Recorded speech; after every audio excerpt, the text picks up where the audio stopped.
नमस्कार दोस्तों, मैं स्वागत करता हूं आपका अपने YouTube चैनल क्रैक एग्जाम में। दोस्तों, आज जैसा आप स्क्रीन पे देख पा रहे होंगे, ये आज का टॉपिक है जिस पे आज हम डिस्कस करेंगे और जानेंगे कि इसके बारे में क्या महत्वपूर्ण तथ्य हैं जो बार बार एग्जाम्स में पूछे जाते हैं। दोस्तों, उससे पहले अगर आपने मेरे चैनल को सब्सक्राइब नहीं किया तो सबसे पहले मेरे चैनल को सब्सक्राइब कर लीजिए और उसके बाद वीडियो को लाइक कर दीजिए और दोस्तों को शेयर भी कर दीजिए। चलो दोस्तों, इस वीडियो की शुरुआत करते हैं। अब गुप्त साम्राज्य के अंतर्गत हम कौन कौन से बिंदुओं का आज अध्ययन करेंगे, पहले केवल उनके बारे में जानेंगे।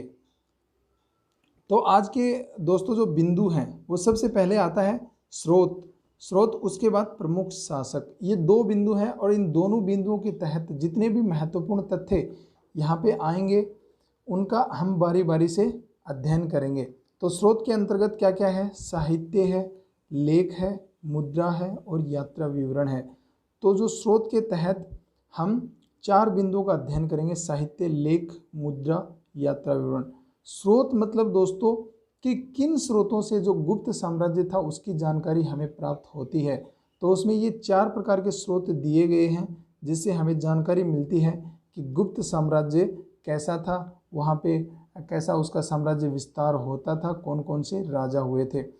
और फिर राजाओं के बारे में आपको बता दूं कि जो प्रमुख शासक थे उनके अंतर्गत श्री गुप्त थे, घटोत्कच गुप्त थे, चंद्रगुप्त प्रथम थे, समुद्रगुप्त, चंद्रगुप्त द्वितीय, कुमारगुप्त, स्कंदगुप्त, भानुगुप्त और विष्णुगुप्त। तो इस प्रकार से जो ये राजा हुए थे, इन्होंने बारी बारी से, और ये जैसे मतलब श्री गुप्त उसके संस्थापक थे, फिर उसके पुत्र घटोत्कच गुप्त, फिर उसके पुत्र चंद्रगुप्त प्रथम, ऐसे ये एक उत्तराधिकार वाला शासन वहाँ पे चल रहा था। और जो उसके अंतिम शासक थे वो विष्णुगुप्त थे। तो बारी बारी से इन सब के बारे में पढ़ेंगे और देखेंगे कि कौन कौन से महत्वपूर्ण बिंदु यहाँ पे बनते हैं। ठीक है दोस्तों, तो वीडियो पर अंत तक बने रहिए और बहुत ही इंटरेस्टिंग होने वाला है। तो दोस्तों, इसके तहत जो पहला बिंदु है वो मौर्य साम्राज्य के बाद भारत में दूसरी बार बड़ा साम्राज्य जिस वंश ने स्थापित किया वह गुप्त वंश था।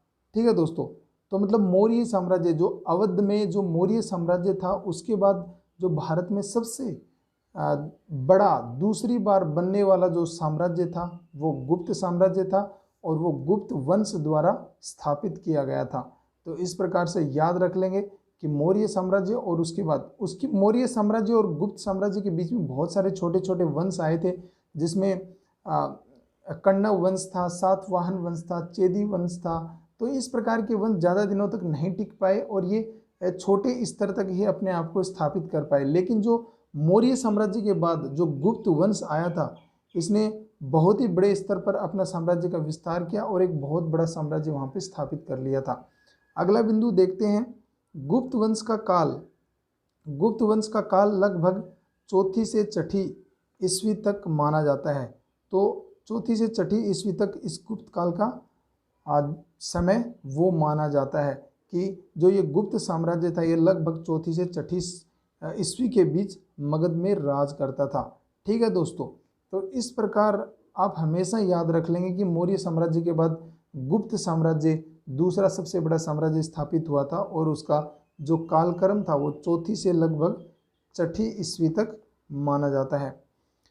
ठीक है दोस्तों, अब स्रोत के तहत हम जो उसके महत्वपूर्ण बिंदु थे उनको बारी बारी से अध्ययन यहाँ पे करेंगे। स्रोत के तहत हमें क्या मिलता है? सबसे पहले साहित्य मिलता है। तो कौन कौन से साहित्य से हमें पता चलता है कि वहाँ पे कोई गुप्त साम्राज्य था और उसके ऐसे ऐसे शासक थे? तो देवी चंद्रगुप्त, मुद्रा राक्षस, कामसूत्र, कालिदास की रचनाओं से गुप्त वंश का पता चलता है, अर्थात इसके बारे में जानकारी मिलती है। तो ये जितनी भी रचनाएं हैं, कालिदास की रचनाएं हैं, इनसे ये पता चलता है कि वहाँ पे एक गुप्त साम्राज्य था और उसके तहत मतलब क्या क्या होता था, कैसे कैसे वो अपने साम्राज्य का विस्तार करते थे, इसके बारे में जानकारी हमें मिल जाती है। तो ये जो पॉइंट्स हैं ये आप साहित्य के तहत आप ले लेंगे और इनको हमेशा याद रख लेंगे। कभी कभी परीक्षा में पूछ लिया जाएगा, 4 ऑप्शन दे दिए जाएंगे, एक ऑप्शन इनमें से होगा और आपको उत्तर फिर सही टिक करना होगा। ठीक है दोस्तों, अगला देखते हैं लेख। अब लेखों में क्या है, लिखावट में मतलब क्या मिला है, जैसे शिलाओं पे कुछ लेख लिखे होंगे, उनसे भी कुछ जानकारी प्राप्त होती है। जिसमें सबसे पहला है प्रयाग प्रशस्ति लेख, एरन अभिलेख, ताम्रपत्र व मोहरों पर लेख से भी गुप्त वंश के बारे में अच्छी जानकारी मिलती है। ये जो प्रयाग प्रशस्ति लेख है, एरन अभिलेख है, ताम्रपत्र और मोहरों पर लेखों से भी गुप्त वंश के बारे में अच्छी जानकारी मिलती है। इसका मतलब जो ताम्रपत्र और जो मोहरें होती थी उस पर भी गुप्त वंश के बारे में कुछ न कुछ लिखा होगा, इसलिए वहाँ से भी जानकारी जुटाई गई और गुप्त वंश के बारे में और गुप्त साम्राज्य के बारे में पता लगाया गया। जो ये प्रयाग प्रशस्ति लेख था दोस्तों, ये अशोक द्वारा निर्मित करवाया गया था। अशोक द्वारा निर्मित कहाँ करवाया गया था, कौशाम्बी में निर्मित करवाया गया था, लेकिन अकबर द्वारा इसको बाद में शिफ्ट कर दिया गया था। ये कौशाम्बी में सबसे पहले बनाया गया था, लेकिन अकबर द्वारा इसको प्रयाग में स्थापित करवा दिया था। प्रयाग में स्थापित करवा दिया था प्रयाग प्रशस्ति लेख, इसलिए इसका नाम प्रयाग प्रशस्ति लेख हो गया। अशोक द्वारा निर्मित जो ये लेख था कौशाम्बी में था, फिर अकबर के काल में जब मुगल भारत आए उन्होंने इसको कौशाम्बी से और यहाँ पे प्रयाग में इसको शिफ्ट कर दिया था, स्थानांतरित कर दिया था। तो इस प्रकार इसका जो नाम हो गया था वो प्रयाग प्रशस्ति लेख हो गया था। तो लेखों के क्रम में हमेशा प्रयाग प्रशस्ति लेख, एरन अभिलेख, ताम्रपत्र और मोहरें ये याद रखेंगे। अब मुद्रा के लिए आते हैं। मुद्राओं में सोने के सिक्के मिलने के कारण गुप्त वंश की आर्थिक स्थिति, कला व विदेशी व्यापार के बारे में अच्छी जानकारी मिलती है। मुद्रा क्या थी, सोने के रूप में वहाँ पे मुद्रा चलती थी। गुप्त साम्राज्य के समय में सोने के रूप में अगर मुद्रा चलेगी तो वो जो साम्राज्य था वो आर्थिक दृष्टि से बहुत ही समृद्ध होगा, उसकी कला भी अपने सर्वोपरि होगी और स्वभावतः उसका जो व्यापार था वो विदेशों के साथ भी होगा। तो ये सब जानकारी मुद्राओं से मिलती है कि जो विदेशी मुद्राएं भी वहाँ मिली होंगी और उनसे पता चला होगा कि यहाँ पे विदेशी व्यापार भी होता होगा। तो इस प्रकार मुद्राओं के क्रम में ये सोने के सिक्के हमेशा याद रखेंगे, ठीक है, कि सोने के सिक्के मिले हैं और उनसे आगे की जानकारियाँ मिली हैं। अगला स्रोत देखते हैं, अगला है यात्रा विवरण। तो दोस्तों जो फाहियान था, ये जो चीनी यात्री था, ये चंद्रगुप्त द्वितीय के समय भारत आया था। तो चंद्रगुप्त द्वितीय के समय भारत आया था और उसका जो यात्रा विवरण है, जो उसने अपना यात्रा विवरण दिया है, उससे पता चलता है कि वहाँ पे कौन कौन से शासक थे और वो कैसे कैसे मतलब अपने साम्राज्य का विस्तार करने के लिए क्या क्या करते थे, कहाँ कहाँ लड़ाइयाँ करते थे।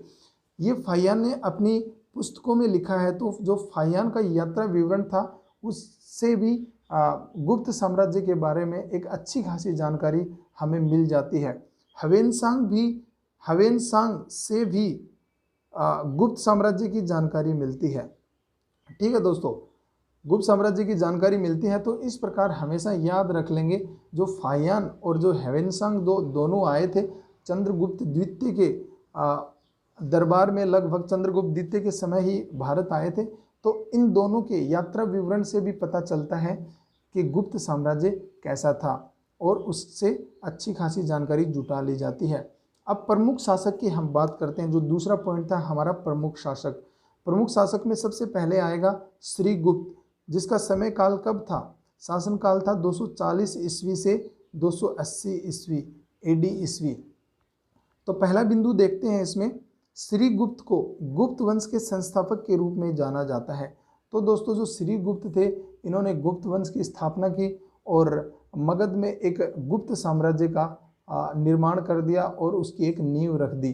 तो इनको गुप्त वंश के संस्थापक के रूप में जाना जाता है। परीक्षाओं में कभी कभी प्रश्न पूछ लिया जाता है कि निम्नलिखित में से बताइए कि गुप्त वंश का संस्थापक कौन है। 4 ऑप्शन दे दिए जाएंगे और हम पजल हो जाएंगे, सारे गुप्त वंश वाले शासकों के नाम दे दिए जाएंगे तो हम पजल हो जाएंगे अगर हमें याद नहीं रहेगा। और हम याद कर लेंगे तो हमेशा हमारे याद रहेगा। अगला बिंदु है प्रयाग प्रशस्ति लेख, जो हरिसेन द्वारा लिखा गया था उसमें इसका वर्णन किया गया है। तो जो कि श्रीगुप्त गुप्त वंश के संस्थापक थे और श्रीगुप्त के बारे में जो प्रयाग प्रशस्ति लेख है जो हरिसेन द्वारा लिखा गया है। हरिसेन कौन थे दोस्तों? तो हरिसेन मैं बता देता हूँ कि हरिसेन समुद्रगुप्त के दरबारी कवि थे। ठीक है, जो समुद्रगुप्त आगे मैं आपको बताऊंगा, ये समुद्रगुप्त के दरबारी कवि थे हरिसेन। तो हरिसेन ने ये प्रयाग प्रशस्ति लेख लिखा था और उसमें श्री गुप्त के बारे में संपूर्ण जानकारी मिलती है और उनके संस्थापक होने के प्रमाण भी वहाँ से मिलते हैं। तो इस प्रकार आप हमेशा याद रख लेंगे कि जो प्रयाग प्रशस्ति लेख था जो हरिसेन द्वारा लिखा गया था उसमें श्री गुप्त के बारे में विस्तृत जानकारी मिलती है।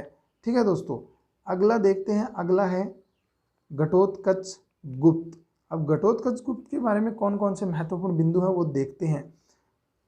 इनका जो कार्यकाल था वो 280 एडी से 319 एडी था, ईस्वी तक था। घटोत्कच गुप्त ने महाराज की उपाधि धारण की थी और यह श्री गुप्त का पुत्र था। जो श्री गुप्त संस्थापक थे गुप्त साम्राज्य के या गुप्त वंश के, उनके पुत्र थे वो घटोत्कच थे। और घटोत्कच ने सबसे पहले, गुप्तों में सबसे पहले महाराज की उपाधि धारण की थी। बार बार परीक्षाओं में प्रश्न पूछा गया है कि किस गुप्त साम्राज्य के शासक ने सबसे पहले महाराज की उपाधि धारण की थी, तो वो थे घटोत्कच। हमेशा याद रखेंगे, इनका जो ये समय काल है ये भी हमेशा याद रखेंगे। ठीक है दोस्तों, अगला देखते हैं चंद्रगुप्त प्रथम। चंद्रगुप्त प्रथम का जो शासनकाल था वो 319 एडी से 335 एडी तक था। इसके अंतर्गत जो महत्वपूर्ण बिंदु देखते हैं, यह गुप्त वंश का वास्तविक संस्थापक था। दोस्तों वेरी वेरी इंपॉर्टेंट, इसको काउंट कर देंगे आप, जो वेरी वेरी इंपॉर्टेंट का जो टैग है वो लगा देंगे। और यह गुप्त वंश का वास्तविक संस्थापक था। जरूर श्री गुप्त वंश के संस्थापक थे, लेकिन वास्तविक संस्थापक किसको माना जाता है दोस्तों? चंद्रगुप्त। परीक्षाओं में प्रश्न पूछा जाएगा कि गुप्त वंश का संस्थापक कौन था या कौन है, निम्नलिखित में से 4 ऑप्शन दे दिए जाएंगे। अगर संस्थापक ओनली पूछा जाता है तो आप श्री गुप्त के ऊपर टिक करेंगे। अगर वास्तविक संस्थापक पूछा जाता है तो वास्तविक संस्थापक चंद्रगुप्त प्रथम थे, जिनका शासनकाल 319 एडी से 335 एडी तक था। 319 ईस्वी में गुप्त संवत नाम से एक कैलेंडर जारी किया। किसने जारी किया? चंद्रगुप्त प्रथम ने जारी किया। ये महत्वपूर्ण बिंदु हैं, ये अपनी नोटबुक या फिर डायरी में आप नोट कर लेंगे और इनको बार बार रिवाइज करेंगे तो गुप्त साम्राज्य का जो ये वीडियो है ये आपके दिमाग में एकदम फिट हो जाएगा। और मैंने प्राचीन भारत के इतिहास के क्रम में मैंने और पहले भी वीडियो डाल दिए हैं और वो आपको, आप मेरे चैनल पे जाएंगे तो प्लेलिस्ट में आपको मिल जाएंगे। तो प्लेलिस्ट में जाके और आप वहाँ पे मेरे दूसरे वीडियो भी देख सकते हैं, जिसमें मैंने प्रश्न उत्तर भी उनके साथ साथ करवाए हैं। ठीक है दोस्तों, अगला बिंदु देखते हैं। सर्वप्रथम महाराजा धीराज की उपाधि धारण की चंद्रगुप्त प्रथम ने। महाराजा धीराज की उपाधि, जो घटोत्कच थे उन्होंने महाराज की उपाधि धारण की थी, तो हमेशा याद रख लेंगे। इसने वैवाहिक संबंधों द्वारा राज्य विस्तार किया था। वैवाहिक संबंधों द्वारा राज्य विस्तार किया था, वैवाहिक संबंध बनाए थे। ज़्यादा इसने लड़ाइयों के बल पे और अपने साम्राज्य को विस्तार करना उचित नहीं समझा था। वैवाहिक संबंध स्थापित करके और इन्होंने राज्य विस्तार करना शुरू कर दिया था। जो लिच्छवी की राजकुमारी कुमार देवी से विवाह किया था। जो लिच्छवी की राजकुमारी थी कुमार देवी, जिसका नाम था, जो वैशाली महाजनपद में रहते थे, ये लिच्छवी लोग थे। यहाँ की एक राजकुमारी थी कुमार देवी, उससे इन्होंने चंद्रगुप्त प्रथम ने विवाह किया था। ठीक है दोस्तों, तो ये चंद्रगुप्त प्रथम से रिलेटेड जितने भी पॉइंट्स हैं आप हमेशा इसको याद रख लेंगे। अब नंबर आता है समुद्रगुप्त का। अब समुद्रगुप्त से रिलेटेड 335 एडी से लेके 375 एडी तक इनका शासनकाल रहा था। महत्वपूर्ण बिंदु देखते हैं। यह गुप्त वंश का सबसे प्रतापी शासक था। सबसे होनहार, सबसे प्रतापी, सबसे योद्धा जो शासक था वो था समुद्रगुप्त। ठीक है दोस्तों, इसी कारण बिसेंट स्मिथ ने समुद्रगुप्त को भारत का नेपोलियन कहा है। कई परीक्षाओं में बार बार पूछा जाता है दोस्तों कि भारत का नेपोलियन बिसेंट स्मिथ ने किसको कहा है। वो किसको कहा है? वो समुद्रगुप्त को कहा है, क्योंकि वह एक प्रतापी शासक थे, एक योद्धा शासक थे। उसके कारण बिसेंट स्मिथ ने समुद्र को भारत का नेपोलियन कहा है। हरिसेन समुद्रगुप्त के दरबारी कवि थे, मैंने पहले ही बता दिया था, जिन्होंने प्रयाग प्रशस्ति लेख लिखा था। हमेशा याद रख लेंगे। हरिसेन ने समुद्रगुप्त की प्रशंसा में एक प्रयाग प्रशस्ति अभिलेख भी लिखा था, जो ऑलरेडी डिस्कस हो गया है। ठीक है दोस्तों, समुद्रगुप्त से और महत्वपूर्ण कौन कौन से बिंदु बनते हैं? समुद्रगुप्त ने आर्यावर्त के 9 राजाओं और दक्षिण भारत के 12 राजाओं को पराजित किया था। ठीक है, आर्यावर्त के 9 राजाओं और दक्षिण भारत के 12 राजाओं को पराजित किया था। ये बिंदु इतना महत्वपूर्ण नहीं होता, लेकिन फिर भी कई एग्जाम्स में जैसे पूछ लिया जाएगा कि किस शासक ने आर्यावर्त के 9 राजाओं को पराजित किया था, या फिर दक्षिण भारत के 12 राज्यों को पराजित किया था, राजाओं को पराजित किया था, तो उसको याद रखेंगे समुद्रगुप्त ने किया था। इसकी जानकारी भी प्रयाग प्रशस्ति लेख से ही मिलती है।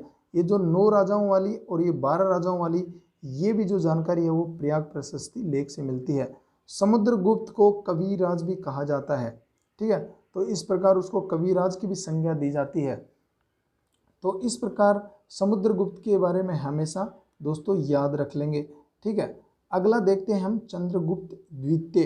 चंद्रगुप्त द्वितीय का जो शासनकाल था वो 375 ईस्वी से 415 ईस्वी तक था। इसने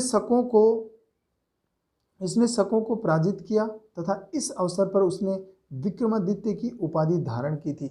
जो शक और हूण कुषाण ये सब थे दोस्तों, जो हूण तो बाद में आए थे, लेकिन जो कुषाण थे और शक थे उसमें हिंद यूनानी थे, ये सारे भारत में उस समय आ चुके थे। तो उस समय चंद्रगुप्त जो द्वितीय थे उन्होंने शकों को पराजित कर दिया था और एक अपनी उपाधि धारण कर ली थी, और उस उपाधि को विक्रमादित्य की उपाधि कहा गया था। ठीक है, तो गुप्त वंश के किस शासक ने विक्रमादित्य की उपाधि धारण की थी? वो चंद्रगुप्त द्वितीय थे। इसने चांदी के सिक्के भी चलाए। तो इसने अपने शासनकाल में चांदी के सिक्के चलाए। एक महत्वपूर्ण फैक्ट बन जाता है, चंद्रगुप्त द्वितीय के दरबार में 9 रत्न रहते थे। 9 रत्न रहते थे। ठीक है, हमेशा याद रखेंगे कि किस गुप्त वंश के शासक के समय उसके दरबार में 9 रत्न रहते थे। 9 रत्न रहते थे, वो थे चंद्रगुप्त द्वितीय। चंद्रगुप्त द्वितीय के दरबार में ही 9 रत्न रहते थे। जो फाहियान चीनी यात्री बौद्ध यात्री था, जो चंद्रगुप्त द्वितीय के काल में ही भारत आया था। ये मैंने पहले ही आपको करा दिया है ये वाला। उसके बाद मेहरली लोह स्तंभ का निर्माण करवाया था, जो वर्तमान में कुवत उल इस्लाम मस्जिद में स्थित है।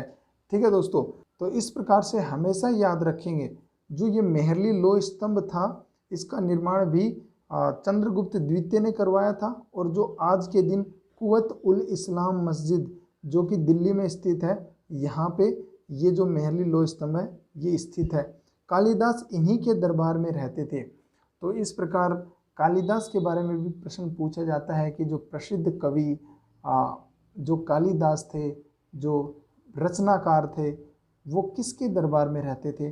वो चंद्रगुप्त द्वितीय के दरबार में रहते थे। इस प्रकार ये जो मोटे मोटे फैक्ट हैं ये आप हमेशा याद रखेंगे। अगले क्रम में चंद्रगुप्त द्वितीय के बाद में कुमारगुप्त का नंबर आता है। अब कुमारगुप्त का जो कार्यकाल था वो 415 ईस्वी से 455 ईस्वी के मध्य था।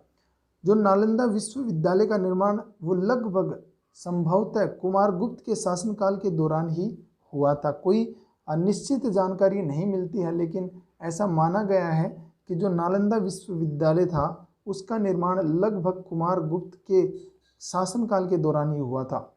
हूणों का जो प्रथम आक्रमण कुमारगुप्त के समय हुआ था, जिसे पराजित करने के लिए अपने पुत्र स्कंदगुप्त, ये स्कंद है, अपने पुत्र स्कंदगुप्त को भेजा था। जो स्कंदगुप्त इनके पुत्र थे, जब हूणों का आक्रमण हो गया था भारत पे, तो उससे निपटने के लिए इन्होंने स्कंदगुप्त को वहाँ पे भेज दिया था।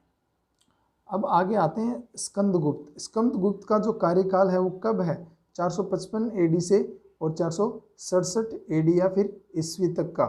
ठीक है दोस्तों, तो इस प्रकार हमेशा याद रख लेंगे कि इसके जो शासनकाल के बारे में भी कभी कभी परीक्षा में पूछ लिया जाएगा कि स्कंदगुप्त का जो शासनकाल था वो कब से और कब तक था। इसके तहत एक इसका महत्वपूर्ण जो बिंदु है वो है सुदर्शन झील का पुनरुद्धार करवाया। तो दोस्तों मैंने आपको पहले बताया था, जब शक भारत आए थे, शकों ने भारत पर जब आक्रमण किया था और उनकी जो 5 शाखाएं थी, शकों की 5 शाखाएं थी, और उनकी जो पश्चिमी शाखा थी, पश्चिमी शाखा के जो महत्वपूर्ण शासक थे उनका नाम रुद्रदामन था। ये मैंने पहले एक वीडियो करवा दिया है, वहाँ पे जाके आप देख लेंगे। तो रुद्रदामन थे। तो रुद्रदामन जब भारत आए तो उन्होंने सुदर्शन झील जो गुजरात क्षेत्र में थी उसका जीर्णोद्वार करवाया था, मतलब मरम्मत करवाई थी। लेकिन दोबारा से उसका पुनरुद्धार किसने करवाया? वो करवाया था स्कंदगुप्त ने। तो ये हमेशा याद रख लेंगे दोस्तों। उसके बाद नंबर आता है भानुगुप्त और विष्णुगुप्त का। ये लगभग सेकंड लास्ट और लास्ट शासक थे। तो विष्णुगुप्त अंतिम शासक था जिसकी 550 ईस्वी में मृत्यु हो जाती है, और इसी के साथ गुप्त वंश की भी समाप्ति हो जाती है। भानुगुप्त के बारे में इतना परीक्षा में कहीं क्वेश्चन पूछा नहीं जाता, लेकिन मैंने यहाँ पे मेंशन ज़रूर किया है, तो आप इसको भी याद रख लेंगे। कभी कभी ऐसे पूछ लिया जाएगा कि विष्णुगुप्त के जो पहले के शासक थे उनका क्या नाम है, तो आप भानुगुप्त को हमेशा याद रखेंगे। ठीक है दोस्तों, तो उम्मीद करता हूँ कि यह वीडियो आपको पसंद आया होगा। अगले वीडियो में कुछ रोमांचक प्रश्नों के साथ फिर से मुलाकात होगी। तब तक के लिए बाय बाय।